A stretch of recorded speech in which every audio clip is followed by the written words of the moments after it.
Hello बच्चों, हम यहाँ पर कर रहे हैं मैक्रो इकोनॉमिक्स और मैक्रो इकोनॉमिक्स में हम पहुँच गए हैं त्वरक के सिद्धांत पर। तो चलिए बिना टाइम खराब किए चलते हैं अपने टॉपिक के ऊपर। जो थ्योरी ऑफ एक्सेलरेटर है वो क्या बताती है आपको, इससे पहले आपको पता होना चाहिए कि जो मल्टीप्लायर है वो क्या बताता है।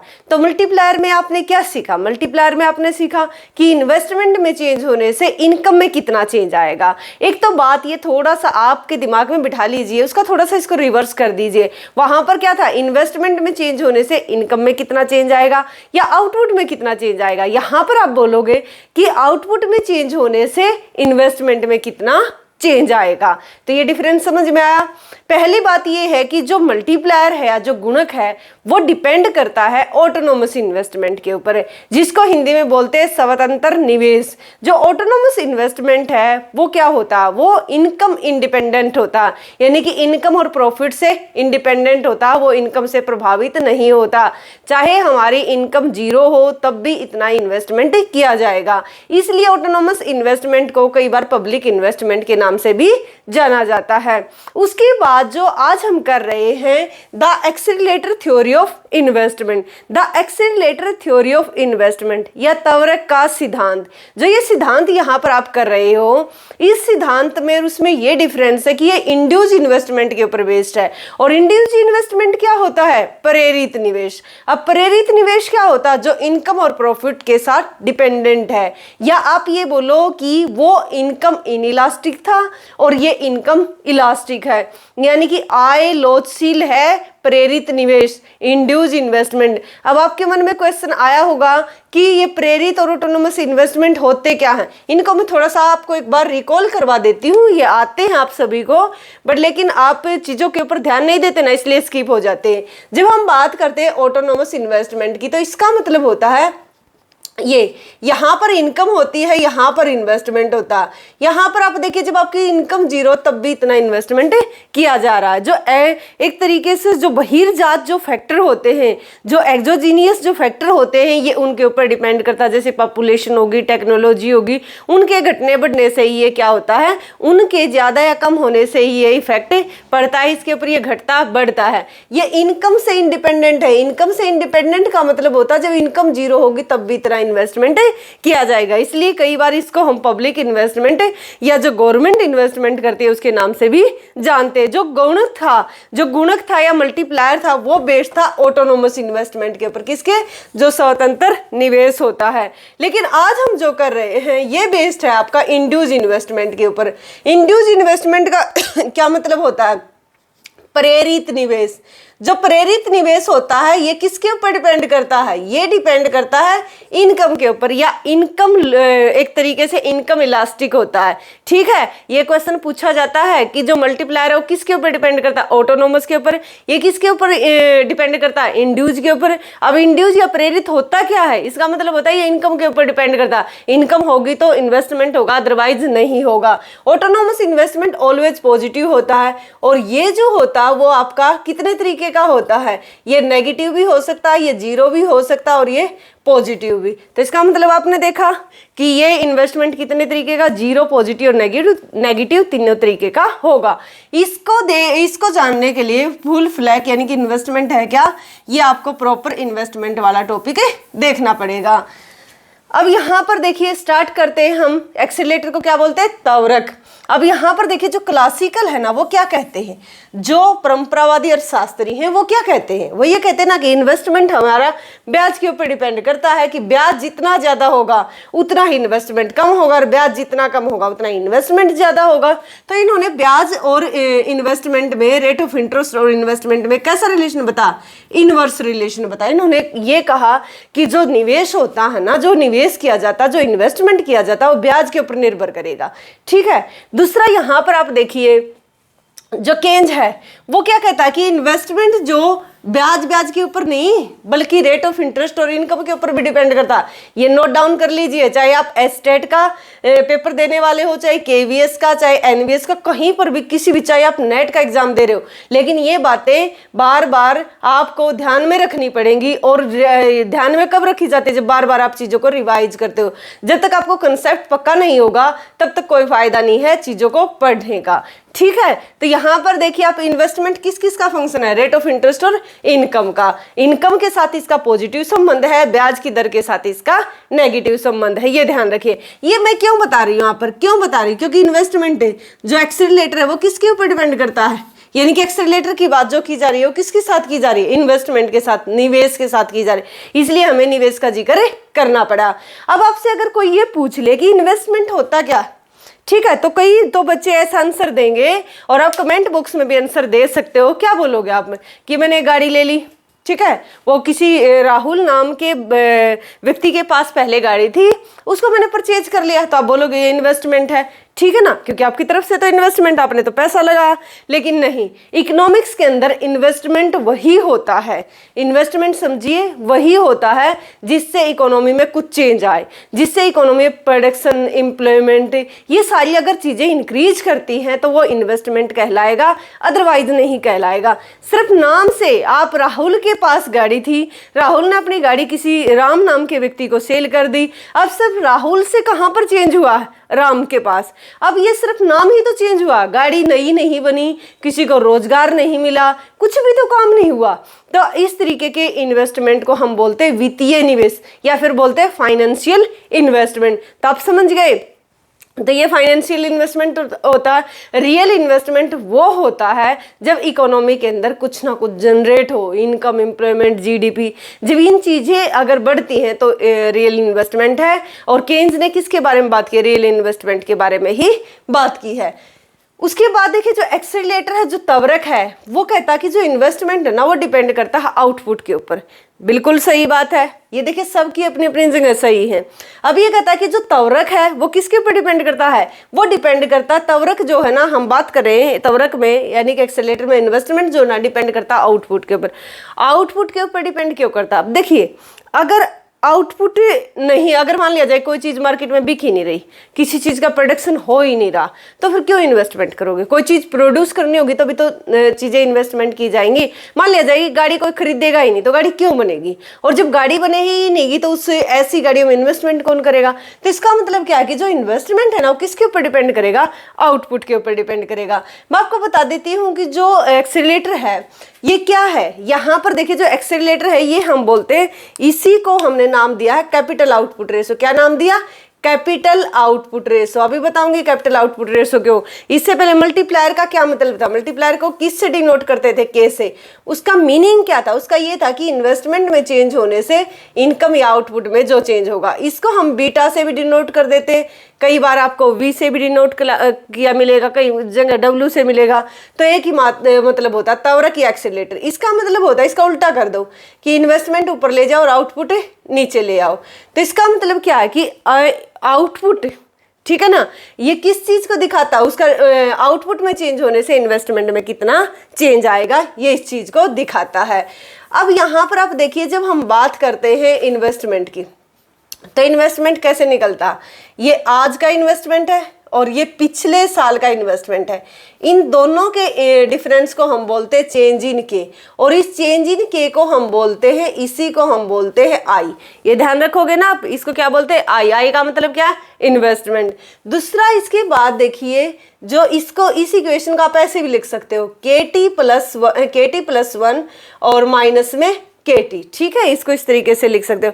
KT+1 का क्या मतलब है कि जो अगले साल जो आपने इन्वेस्टमेंट करोगे और जो आज का जो इन्वेस्टमेंट है, जो दोनों का डिफरेंस, या फिर वो इक्वेशन लिख लो, या ये, इन दोनों का ही मतलब होता है चेंज इन के, और चेंज इन के का मतलब होता है आई। आई का मतलब होता है निवेश, ठीक है। अब देखिए यहाँ पर ये क्या है, यहाँ पर ये कैपिटल आउटपुट रेशो, ठीक है ना। यहाँ पर ये एक्सेलरेटर दिखाओ, या एक्स जो दिखा रहा है ना यहाँ पर, ये किसको दिखा रहा है, कैपिटल आउटपुट रेशो को। और यहाँ पर देखिए इसको आप डिनोट कर सकते हो, मान लिया जाए कि यहाँ पर हम बीटा से कर लेते हैं, ठीक है। तो ये एक्सेलरेटर है, जो एक्सेलरेटर किस चीज को दिखाता है, कैपिटल आउटपुट रेशो को दिखाता है कि आज की जो ये इनकम है, ठीक है ना, ये जो आउटपुट मैं बोल रही हूँ, आउटपुट है वो किसके ऊपर डिपेंड करता है, इस कैपिटल के ऊपर डिपेंड डिपेंड करता है कैपिटल आउटपुट रेशो, यानी कि इस कैपिटल ने इतना आउटपुट जो है ना वो प्रोड्यूस किया है। अब ये देखिए कि क्या है, यहाँ पर जो कैपिटल को शो कर रहा है और यहाँ पर क्या है, ये बीटा एक्सीलरेटर को शो कर रहा है। तो इसका मतलब क्या है कि अगर दोनों क्या मल्टीप्लाई कर रहे हो तो क्या निकल कर आएगा, केटी, यानी कि कैपिटल स्टॉक निकल कर आपका आ जाएगा। तो आपने एक बात तो यहाँ से पक्का सीख ली होगी कि जो एक्सीलरेटर है, जो त्वरक है, वो किस चीज को सिखाता है, कैपिटल आउटपुट रेशो को। अब यहाँ पर बहुत गहरी बातें मैं आपको बताने वाली हूँ, उनको जरा कान खोल के सुनिएगा और ध्यान से सुनिएगा, नोट डाउन कीजिएगा। एक बात देखिए, ये किस चीज को दिखा रहा है, कैपिटल आउटपुट रेशो को। इंड्यूस इन्वेस्टमेंट, प्रेरित निवेश के ऊपर यहाँ पर ये जो इन्वेस्टमेंट है वो डिपेंड करता है त्वरक के अंदर। इंड्यूस इन्वेस्टमेंट जो होता है वो इनकम इलास्टिक होता है, यानी कि इनकम से प्रभावित होता है। ठीक, ये बात आपने सीख ली, प्रॉफिट से भी होता है, इनकम और प्रॉफिट से दोनों से होता है। अब उसके बाद आपने देखा कि इसको जो कैपिटल आउटपुट रेशो का क्या मतलब है कि इतना आउटपुट प्रोड्यूस करने के लिए हमें इतना कैपिटल की जरूरत है। ठीक है ना, कोई भी जब हम आउटपुट प्रोड्यूस करते हैं तो उसके लिए हमें जो कैपिटल की जरूरत है तो उसको हम कैपिटल बोल रहे हैं यहाँ पर। ठीक है, कोई पूंजी की तो जरूरत होगी ना किसी भी चीज को जो प्रोड्यूस किया जाएगा। दूसरी बात ये देखिए, जितना कैपिटल यहाँ पर लगता है ना और जो आउटपुट वो प्रोड्यूस करता, हमेशा ही कैपिटल के ऊपर जो खर्च होता है वो ज़्यादा होता है बजाय कि जो आउटपुट होता है। अब मैं ऐसा क्यों बोली, ऐसा इसलिए बोली, देखिए जब मान लिया जाए कि आप किसी भी चीज़ का प्रोडक्शन करना चाहते हो, आप मान लो कि कहीं पर भी एक छोटी सी फैक्ट्री लगा रहे हो, किसी गलीचे की फैक्ट्री आपने लगाई, या फिर आप दरी बनाने का छोटा मोटा आपने कारखाना खोला, तो अब मान लो कि दरी की रोज उस पूरी उम्र तक वो चलेगी मशीन, उसकी बात बिल्कुल नहीं है। मैं सिंपल आपको ये बता रही हूँ कि मान लिया जाए कि एक यहाँ पर आप एक छोटा सा करगा लेकर आते हो जिससे दरी बुनी जाती है, तो उस करगे की कीमत हम मान लेते हैं 500 रुपये और एक दरी की कीमत मान लेते हैं कि 100 रुपये। तो हमेशा जो भी उस प्रोडक्शन करने के लिए जो भी इन्वेस्टमेंट किया जाएगा इनिशियली, वो क्या होगा, ज़्यादा होगा बजाय कि उस आउटपुट से जो आपको मिलेगा। स्टार्टिंग में जब शुरू में हम इन्वेस्टमेंट करते हैं तब की मैं बात कर रही हूँ यहाँ पर। तो आपने देखा ना, ये पूछ सकता हो आपसे कि इन्वेस्टमेंट ज़्यादा किया जाता है कि जो प्रोडक्शन होता है उसकी वैल्यू ज़्यादा आती है, तो आप कहोगे कि इन्वेस्टमेंट ज़्यादा किया जाएगा। उसके बाद हम बात करते हैं कि सबसे पहले जो एक्सेलरेटर है, जो त्वरक है, उसके बारे में किसने कहा, 1903 में टी.एन. कार्वर ने। ठीक है ना, टी.एन. कार्वर ने सबसे पहले इसके बारे में बात की, उन्होंने रिलेशन दिखाया, कंजम्पशन और नेट इन्वेस्टमेंट के रिलेशन को इन्होंने दिखाया। उसके बाद 1909 में अफ्तालियन ने, ठीक है ना, ये अफ्तालियन जो उन्होंने 1909 में इसके बारे में बात की। 1917 में फिर थ्योरी ऑफ एक्सीलरेशन, यानी कि इस सारे माहौल को कि जहाँ पर जो है कैपिटल आउटपुट रेशो की जहाँ पर बात की गई, इस तरीके का जो रिलेशन दिखाया गया ना कि जो आउटपुट है, ठीक है ना, कैपिटल आउटपुट रेशो की जो बात की गई, वो इसी कंसेप्ट को नाम दिया थ्योरी ऑफ एक्सीलरेशन। किसने, क्लार्क ने। आपसे वो पूछ सकता कोई भी। अब इसका कंसेप्ट देखिए, कंसेप्ट क्या कहता है कि थ्योरी ऑफ एक्सीलरेशन इस फैक्टर पर बेस्ड है कि कैपिटल गुड्स की डिमांड उन उपभोग वस्तु की मांग से ड्राइव्ड होती है जिनके उत्पादन में वे सहायक हैं। दोबारा समझिए कि थ्योरी ऑफ एक्सीलरेशन यानी कि जो त्वरक का जो सिद्धांत है वो इस फैक्चुअल इंफॉर्मेशन के ऊपर बेस्ड है कि कैपिटल गुड्स की डिमांड वो करें कि जो भी कैपिटल गुड्स हैं, जो भी मशीनें हैं, उनकी डिमांड उन उपभोग वस्तु की मांग से ड्राइव होती है जिनके उत्पादन में वो सहायक है। देखिए आप मशीनों की डिमांड क्यों करते हो, जैसे कि हम बात करें कि जो खेत में जो ट्रैक्टर का यूज किया जाता है, ट्रैक्टर की डिमांड क्यों की जाती है, क्योंकि ट्रैक्टर को इसलिए डिमांड की जाती है ना क्योंकि वहाँ पर उसको जो भी है, जो भी हमें खेत में जो बुआई करनी है, जो भी उसको काम करना है खेत में, उसमें ट्रैक्टर की ज़रूरत पड़ती है, इसलिए डिमांड की जाती है। दोबारा सुनो, मैं आपको ये कह रही हूँ कि उपभोक्ता वस्तु की मांग बढ़ेगी ना, डिमांड बढ़ेगी, उसके कारण से कैपिटल गुड्स की डिमांड बढ़ेगी। जिस तरीके के आप इजी तरीके से समझो, जिस तरीके के आपने अभी जो कपड़े पहन रखे हैं, अगर उन कपड़ों को आप नहीं डिमांड करो, अगर उन कपड़ों की आप नहीं डिमांड करोगे तो क्या इस तरीके की मशीनों की डिमांड होगी? नहीं। इसलिए कहते हैं कि आपने ड्राइव डिमांड के बारे में सुना है ना कि किसी चीज़ और चीज़ की डिमांड बढ़ने के कारण से किसी दूसरी चीज़ की डिमांड बढ़ती है। इसी तरीके से आप लेबर की बात कर लेते हो लेबर के बारे में देखो कि लेबर की डिमांड क्यों बढ़ती है, क्योंकि उसके द्वारा बनाई जाने वाली वस्तु की डिमांड बढ़ रही है, तो लेबर की डिमांड को हम ड्राइव डिमांड बोलेंगे। उसी प्रकार से जो कैपिटल गुड्स की डिमांड है वो भी ड्राइव डिमांड है, क्योंकि जो उपभोग की जा रही है वस्तु उनकी मांग बढ़ी, इस कारण से उसी तरीके की जो मशीनें हैं उनकी डिमांड बढ़ेगी, तो इसलिए यहाँ पर मशीनों की डिमांड क्या है, ड्राइव डिमांड है। उसके बाद देखिए जो एक्सेलरेटर है उसको हम बीटा बोलते हैं। ये इतने सारे फॉर्मूले आपने याद रखने। क्वेश्चन पूछा गया था कि जो एक्सेलरेटर वो किस चीज को दिखाता है, कैपिटल आउटपुट रेशो। किस चीज को दिखाता है, कैपिटल आउटपुट रेशो को। ये भी पूछा गया कि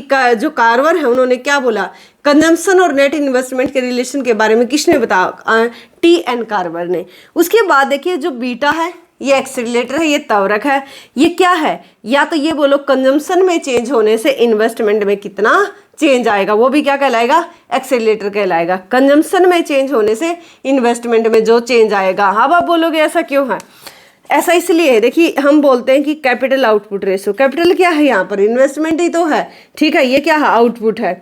आउटपुट क्यों, आउटपुट का क्या मतलब, आउटपुट को कंज्यूम ही तो करोगे, तो जब कोई चेंज होगा आउटपुट में तभी तो इन्वेस्टमेंट में चेंज होगा। उसके बाद यहाँ पर देखिए इसी को हम बोलते हैं नेट इंड्यूस इन्वेस्टमेंट। मैंने अभी बताया कि जो एक्सेलरेटर है, जो त्वरक है, वो किसके ऊपर डिपेंड करता है, एक तरीके से प्रेरित निवेश के ऊपर। उसके बाद देखिए नेट कंजम्पशन, ठीक।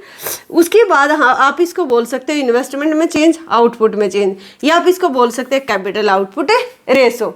ये क्वेश्चन पूछा गया था कि इसको कैपिटल आउटपुट जो एक्सेलरेटर हो किसके बराबर है, कैपिटल आउटपुट। मैंने आपको बता दिया जितने का आउटपुट होता है उससे ज़्यादा हमें इन्वेस्टमेंट करना पड़ता है। तो इसमें आपने सारी चीज़ें देख ली हैं कि क्या होगा और क्या नहीं होगा। उसके बाद इसकी कुछ अजम्पशन है। अजम्पशन को देखिए, कैपिटल आउटपुट रेशो आपका कांस्टेंट रहेगा।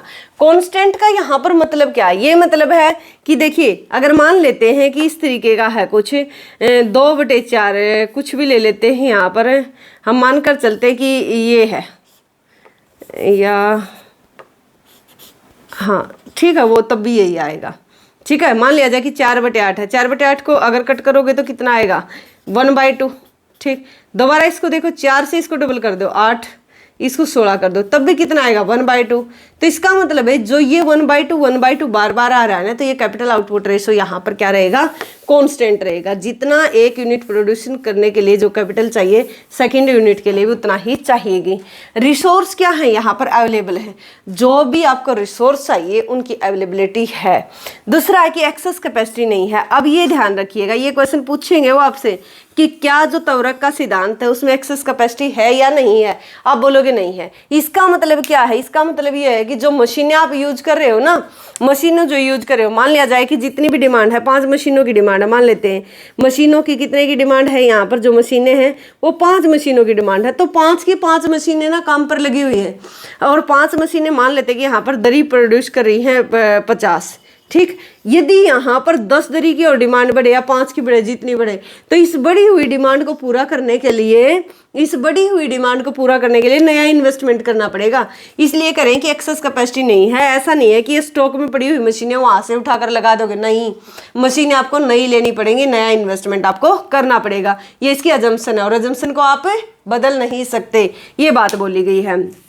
उसके बाद आप देखिए, आपने तो देख लिया कि एक्सेस कैपेसिटी यहाँ पर नहीं है। दूसरी बात देखिए, अगर दरी की डिमांड है ना, दरी की डिमांड ऐसा नहीं है भाई एक दिन के लिए बढ़ गई 10 दरी की डिमांड और आप नई मशीन लिया, अगर नहीं, बिल्कुल भी नहीं।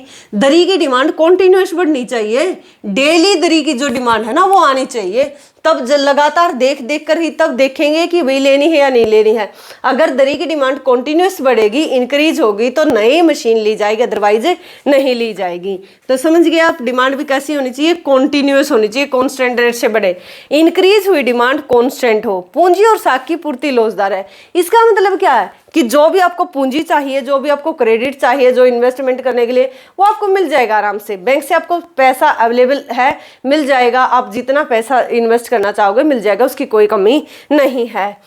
उत्पादन में वृद्धि से शुद्ध निवेश में शीघ्र ही वृद्धि हो जाती है। अब देखिए, ये देखिए शीघ्र ही वृद्धि का क्या मतलब है। यदि 10 दरियों की डिमांड आपको लगता है कि कंटिन्यूस बढ़ रही है, तो यहाँ पर आपके पास आप आराम से इन्वेस्टमेंट कर सकते हो। अगर 10 दरी के लिए एक उसकी डिमांड है ना, मान लेते कि एक मशीन की जरूरत है, तो आप आराम से दूसरी मशीन खरीद सकते हो, कोई दिक्कत नहीं। इसलिए करें कि जैसे ही नेट जो भी आउटपुट इंक्रीज होता है, उत्पादन में वृद्धि होती है, तो नेट इन्वेस्टमेंट जल्दी बढ़ जाएगा। जो आपकी डिजायर कैपिटल स्टॉक है रियल कैपिटल स्टॉक के बराबर है। यहाँ पर जो जो डिजायर है, जितना आप चाहते हो पूंजी को कि मेरे पास इतना होना चाहिए भाई पूंजी, मेरे पास 6 मशीनें होनी चाहिए और आपके पास 6 हैं, एक्चुअल में है, तो इसका मतलब क्या, जो एक्चुअल है और डिजायर है, जो चाहते हो आप, दोनों ही बराबर हैं। समझ गए आप? तो ये है इस थ्योरी का पूरा कंक्लूजन। आई होप कि आपको समझ में आया होगा। अब मैं आपको कुछ बताना चाहती हूँ। जो बच्चे एनवीएस की, केवीएस की, या फिर आप जो पीजीटी, यूपी पीजीटी की, या फिर आरपीएससी फर्स्ट ग्रेड की, या आप नेट की तैयारी कर रहे हो, या फिर एस्टेट की तैयारी कर रहे हो, स्क्रीनिंग की तैयारी कर रहे हो, तो आप जो है इकोनॉमिक्स का जो कोर्स है वो अचीवर्स एकेडमी पर अपलोड हो चुका है। आप जाकर उसको ज्वाइन कर सकते हो। और इस सेशन के बारे में जो ये वीडियो मैंने आपके लिए बनाई है, इस वीडियो पर आप अपने कमेंट करके बताइए कि आपको कितना समझ में आया और कितना समझ में नहीं आया। थैंक यू यहाँ तक वीडियो को